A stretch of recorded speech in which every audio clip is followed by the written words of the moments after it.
Good morning, good afternoon, at good evening mga ka-Alvin kung anong oras mapapanood itong vlog natin to. Ito, nakikita nyo nasa likod natin, apat na pares dinala sa atin ang ating kumpare na si Yuno Aviary. Kaya yan, ibibigay natin yan mga ka-Alvin. Bali, ang mga available natin dyan ay update ko maya maya mga ka-Alvin. Ipapasok lang natin ang ating intro at mag-update tayo din sa mga mga breeder din natin na mga ibon. At nakakuha din tayo ng mga green OPA possible red factor split sa ino kay Yuno Aviary na galing kay Noel Baguio, na yung project natin, dalawang pares yung nakuha natin sa kanya para naman iset natin sa ating aviary mga ka-Alvin. Kaya i-update ko kayo mga ka-Alvin. Pasok lang natin ang ating intro.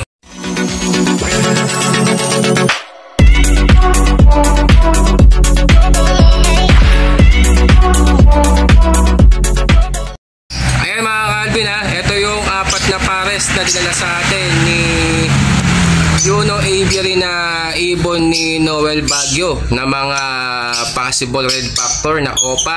Ito mga possible ino at possible pale follow po. Siyempre same price din po yan, 3,000. Nilagay muna dito dahil nga po nahihirapan po siyang magpakain ng ibon. Sobrang dami na pinadala ni Boss Noel Baguio yung mga ibon po niya.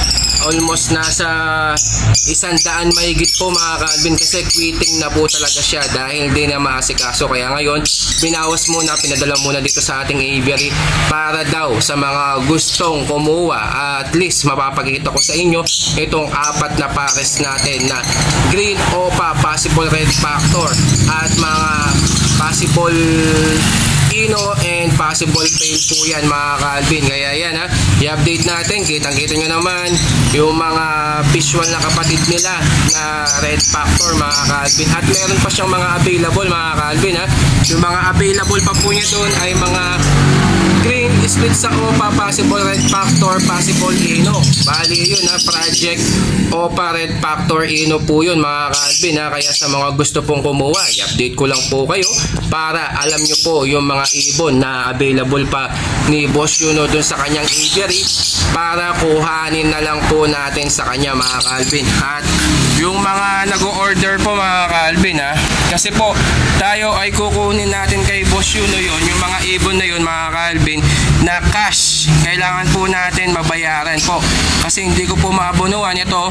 Binawas lang po niya dahil nga po marami po siyang pinapakain na mga ibon, kaya pinadala niya ngayon lang umaga mga ka-Alvin para daw mabawasan yung mga pinapakain niya mga ibon. Sobrang dami, pinakita ko naman sa inyo yung nag-vlog tayo doon sa kanyang aviary.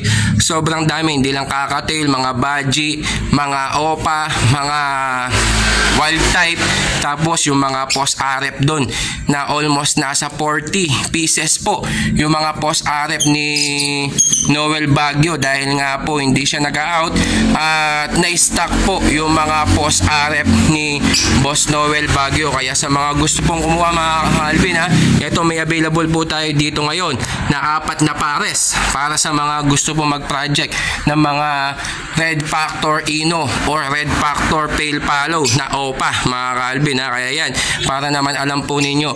Tapos ayan, yung mga nakaset po natin, ito isang pares na back to back post RF na split sa ino. Tapos ito naman yung isa ay for breeding na rin po sila mga ka-Alvin. Bali green pale possible red factor possible dilute, and then green OPA split pale follow possible red factor po. Ayan po sila, on breeding na rin po sila kasi almost matured na po ito.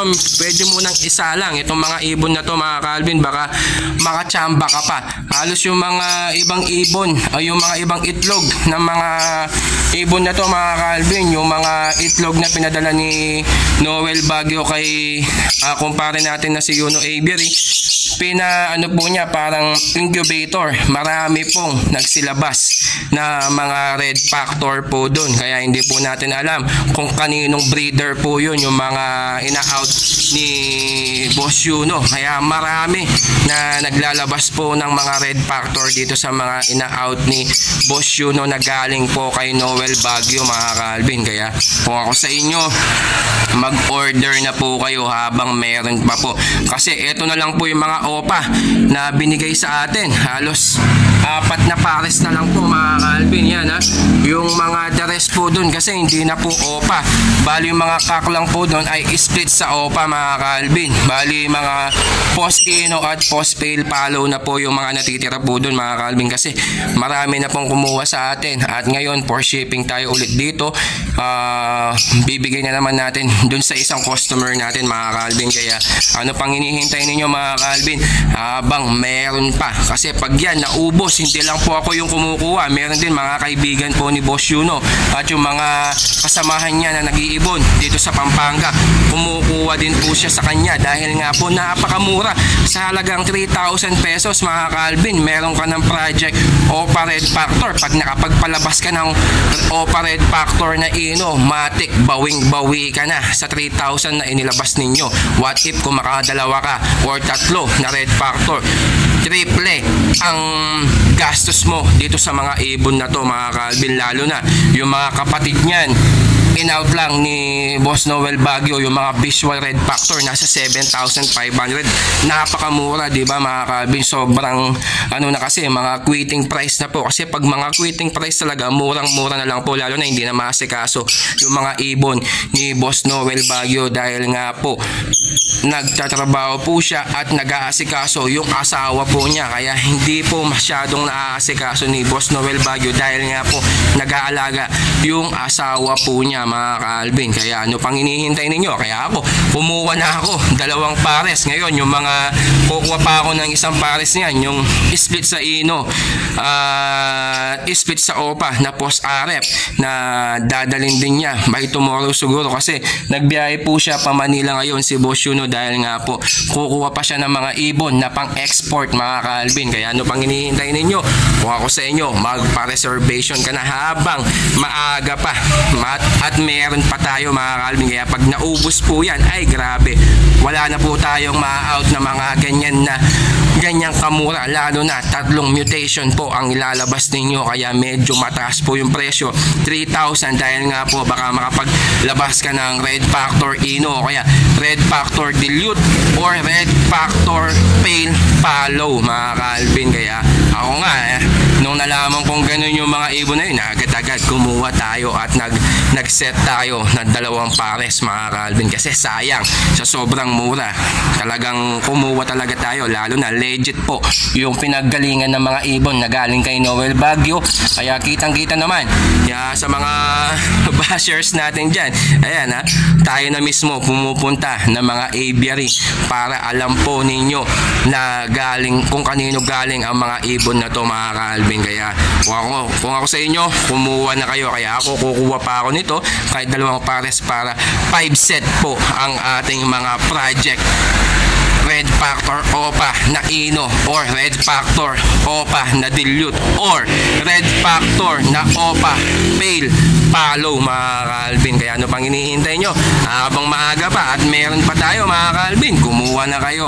Kailangan natin yung payment method natin mga Calvin na GCash mga Calvin. Pwede nyo i-send sa GCash ko o kaya sa GCash ng aking kaibigan, o kaya i-send ko sa inyo yung GCash na pagsisendan ninyo pag kukuha po kayo ng mga ibon mga Calvin. Kaya ano pang hinihintay ninyo mga Calvin? Kumuha na kayo habang mura pa at habang mainit-init pa mga Calvin. Kaya maraming salamat. Kung bago ka pa lang sa ating channel, huwag mo kalimutan mag-like at mag-subscribe at i-click mo yung notification bell button natin para lagi kang updated sa ating YouTube channel.